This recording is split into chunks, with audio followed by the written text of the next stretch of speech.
भारत अंग्रेजी सीखना चाहता है। भारत का हर बच्चा अंग्रेजी इसलिए भी सीखना चाहता है कि अंग्रेजी ना आने पर गालियां पड़ती हैं, सामाजिक अपमान होता है। एक पक्ष ये भी है। इंग्लैंड के बच्चे आजकल मंडारिन सीखते हैं। इंग्लैंड के जो बच्चे इंग्लिश तो सीखते हैं, इंग्लिश उनको आ ही जाती है आसपास सुनते सुनते। वो जो सेकंड लैंग्वेज सीख रहे हैं आजकल वो मंडारिन है, चाइना वाली लैंग्वेज है। और ये क्रेज अमेरिका में भी खूब चल रहा है इस समय। कहीं कहीं थोड़ा फ्रेंच का क्रेज चलता है। जैसे भारत में भी जो बच्चे थर्ड लैंग्वेज पढ़ते हैं आमतौर पे फ्रेंच पढ़ते हैं बहुत सारे बच्चे। दिल्ली के स्कूलों में तो बड़ी बुरी हालत है। अब दिल्ली के किसी बच्चे से बात करेंगे, वो स्कूल में क्या पढ़ता है? अंग्रेजी पढ़ता है, फ्रेंच पढ़ता है, दो भाषाएं। तीसरी भाषा नहीं पढ़ना चाहता है किसी हालत में। हिंदी तो एकदम नहीं। तो बड़ी बुरी स्थिति है। सब फ्रेंच पढ़ रहे हैं, कोई जर्मन पढ़ रहा है, अंग्रेजी पढ़ ही रहे हैं। हिंदी से मतलब नहीं है। स्कूलों ने ऐसी व्यवस्थाएं बना रखी हैं अपनी कि बच्चों को ग्लोबल सिटीजन बना के ही मानेंगे। लेकिन ऐसा क्यों है? इसकी वजह यह है कि फ्रांस और जर्मनी विकसित देश हैं, यही वजह है ना। चीन जिस गति से विकसित हो रहा है इसलिए चाइनीज सीखने का बहुत क्रेज लोगों को है। अब अगर आप कल्पना कीजिए कि जैसे भारत की अर्थव्यवस्था इस समय जिस तरह से बढ़ने की गति पर है, अगर सच में 5 ट्रिलियन इकोनॉमी जैसा कुछ कर लेते हैं निकट भविष्य में और आर्थिक विकास की संभावनाएं बहुत बढ़ जाती हैं। अभी तो हम बड़े बाजार हैं। केवल बड़ा बाजार होना खुशी की बात नहीं है। बड़ा बाजार होना मतलब जनसंख्या ज्यादा है हमारी, से इतना ही मतलब होता है। लेकिन अगर आप उत्पादक बहुत बड़े हो जाए, यहाँ दुनिया भर के देशों के लोग यहाँ के काम करने को उतावले होने लगे, भारत का वीजा लेना अपने आप इंडस्ट्री हो जाएगी। भारत का वीजा नहीं मिल रहा, वीजा नहीं मिल रहा। जैसे अमेरिका का वीजा होता है ना, ट्रम्प बार बार धमकाता है कि H1B बोलते हैं ना उसको, H1B कम कर दूंगा, H1B कम कर दूंगा। तो भारत डर जाता है कि नहीं यार ये कम मत करना। ऐसे भारत का ही बोलना शुरू कर दे कि हम अमेरिकन को वीजा देना बंद कर देंगे, और इस बात से अमेरिका में सन्नाटा पसर जाए कि अरे यार अब भारत नहीं जा पाएंगे, अब कैसे काम बनेगा हमारा। असंभव छोड़ना है। 50-70 साल में तो ऐसा हो ही सकता है जिस तरह स्थितियां बन रही हैं विश्व की। वो सैचुरेशन के स्तर पे आने वाले हैं। हम तो अभी अंगड़ाई लेके आगे बढ़ रहे हैं, तो आगे हमारा स्तर तो काफी ऊंचा होगा ही। तब ये स्थिति हो सकती है कि दक्षिण भारत के लोग भी जिनको हिंदी सीखने से अभी दिक्कत है, वो चाहते हैं कि हमारे बच्चे तमिल सीख लें या तेलुगु सीख लें, साथ में इंग्लिश सीख लें, और थर्ड सीखना है तो फ्रेंच सीख लें। जिन जिन देशों में फ्रांस का शासन रहा या फ्रांस खुद, वहां काम चलेगा फ्रेंच से। और जिस दिन ये समझ में आ गया कि व्यापार, उद्योग, वाणिज्य की सबसे ज्यादा संभावनाएं हिंदी में है, चाइनीज में है, मंडारिन में है, तो तय मान के चले कि तमिल सीखने वाला आदमी भी उसके बाद हिंदी और मंडारिन ही सीखेगा। उसको क्यों अंग्रेजी फ्रेंच से मतलब रहेगा उसके बाद।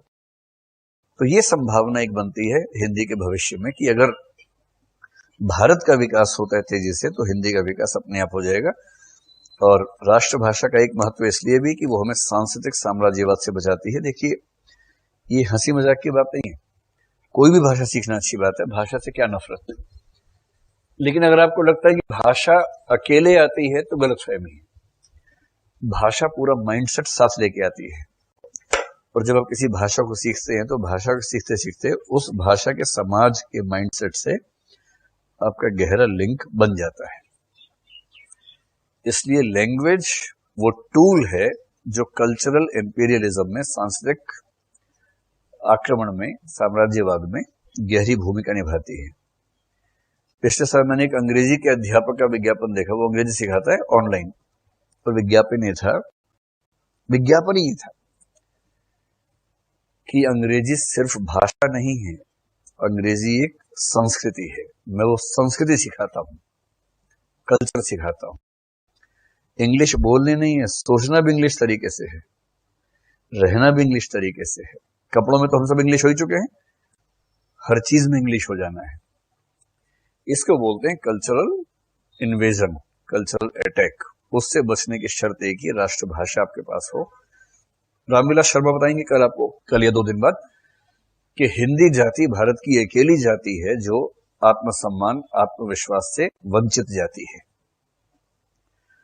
अगर आत्मविश्वास बचाए रखना है थोड़ा बहुत, तो उसका एक ही माध्यम है, राष्ट्रभाषा, हिंदी भाषा।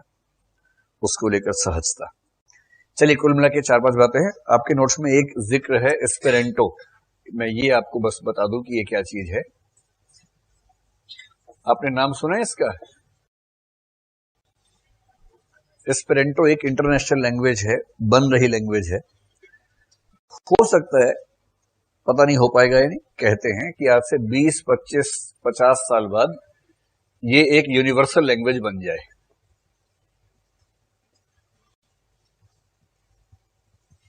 एक कोशिश चल रही है कुछ लोगों के माध्यम से कि एक यूनिवर्सल लैंग्वेज होनी चाहिए, विश्व भाषा होनी चाहिए। अब जब भी विश्व भाषा बनने लगती है तो सब लोग कहते हैं कि हमारी भाषा को बनाओ, हमारी भाषा को बनाओ, तो ये तो चलेगा नहीं ना। तो दुनिया के स्तर पर जो चलेगा, एक तो ये कि ताकत किसके पास कितनी है, और दूसरा थोड़ा सा लोकतंत्र का दिखावा भी करना ही पड़ता है। एस्पेरेंटो क्या है? इंग्लिश को मूल भाषा इससे माना गया है,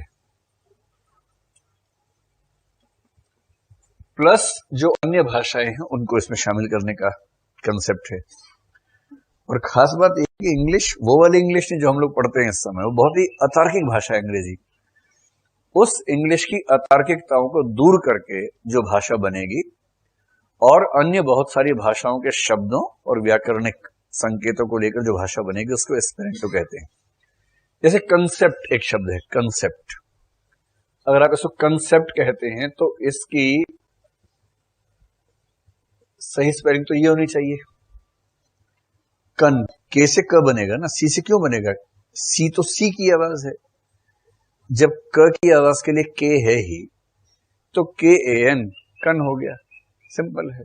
सेप्ट, एस ई या एस ए, ई से अगर आपको दिक्कत हो तो ए कर लीजिए, S A P T, concept. जिस दिन इंग्लिश ऐसी भाषा बन जाएगी, अगर आप जर्मन, फ्रेंच को देखेंगे तो उनमें स्पेलिंग आमतौर पर इसी तरह की हैं, लगभग एक ही ओरिजिन से जुड़ी हुई भाषाएं हैं, स्पेलिंग्स का अंतर ठीक ठाक है। अंग्रेजी की बहुत सारी स्पेलिंग्स को लेकर यह है कि आपको याद ही करना पड़ता है, उसमें कुछ समझने का मामला नहीं है।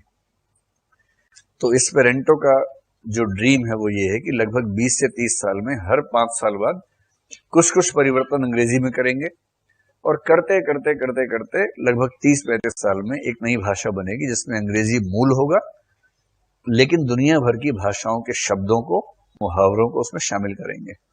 एक ड्रीम प्रोजेक्ट है।